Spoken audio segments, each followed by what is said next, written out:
Yeah, yeah, yeah. Hugo Tema l'euphoria. Quand j'écoutais la prod, j'ai direct kiffé. Mais je savais pas de quoi j'allais parler, il m'a blanchi plus que le réel. Tu te demandes qui c'est, son nom c'est Jésus.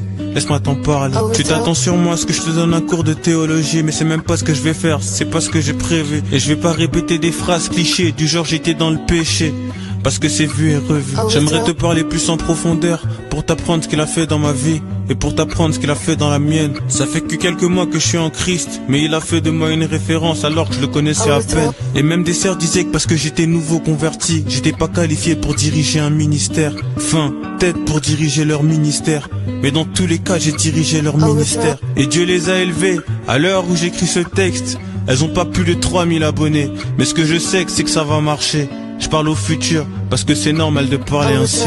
Dieu m'a inspiré de créer Fast Food, et je lui ai promis que sa parole serait mon casse-croûte. Mais bon, combien de fois j'ai oublié de méditer, j'ai pas veillé, du coup l'ennemi m'a fait des pédigrés comme Triple H. Et c'est pas grâce que je passe le péage, j'ai pris de l'âge, dans ma vie j'ai fait le ménage. Et ce que ma go sait pas, c'est que la personne à qui elle s'est confiée, je le considère même plus comme un ami. Je le vois comme un collègue pour exercer le ministère, mais comme on est en Christ, bon, je le vois comme un frère aussi. Au final, si je le garde en fast food, c'est parce que je suis mort à moi-même et je fais ce que Dieu veut seulement.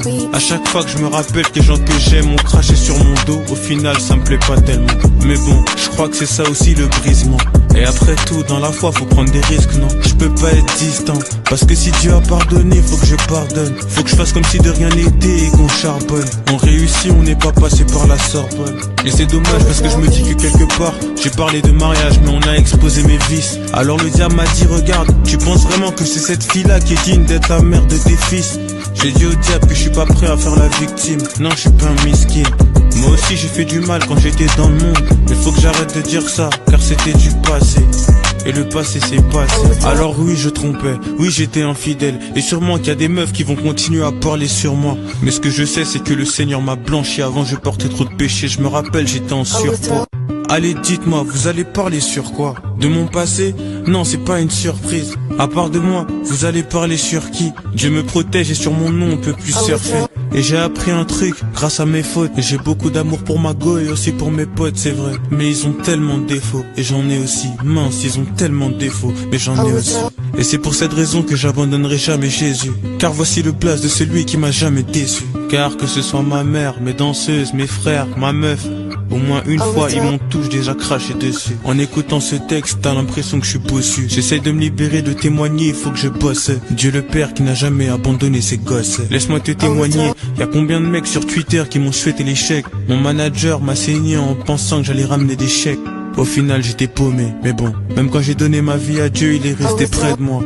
Et pourtant il est pas en Christ. Mais en rappant ce texte, je me rappelle d'une chose, c'est que pour lui il faut que je prie.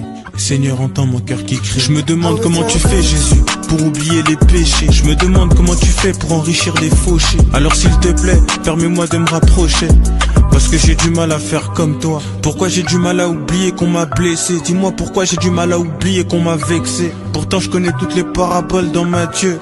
Je condamne les gens mais j'arrive pas à faire mieux. Mince, j'ai l'impression que je m'enferme Jésus. J'ai l'impression que ma souffrance est interne. Je suis rancunier Jésus, il faut que je te dise les termes. S'il te plaît sauve-moi avant que je me perde. Oh Seigneur, pourquoi j'ai plus envie de me marier? Pourquoi tout d'un coup j'ai envie de finir seul? C'est sûrement la rancune qui me fait parler. Pourquoi le vieil homme veut pas rester dans le cercueil? Oh Seigneur, s'il te plaît sois le seul semeur. Pardonne-moi de pas avoir gardé mon cœur. Oh Seigneur, éloigne-moi des moqueurs. Oh Seigneur, sans toi j'ai tellement peur. Oh Seigneur, je rappe ce texte et je pleure.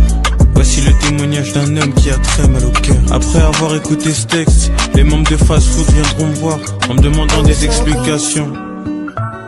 Mais bon, comment leur expliquer que j'avais besoin de parler? Du coup je suis passé à l'action. Oh mon Dieu.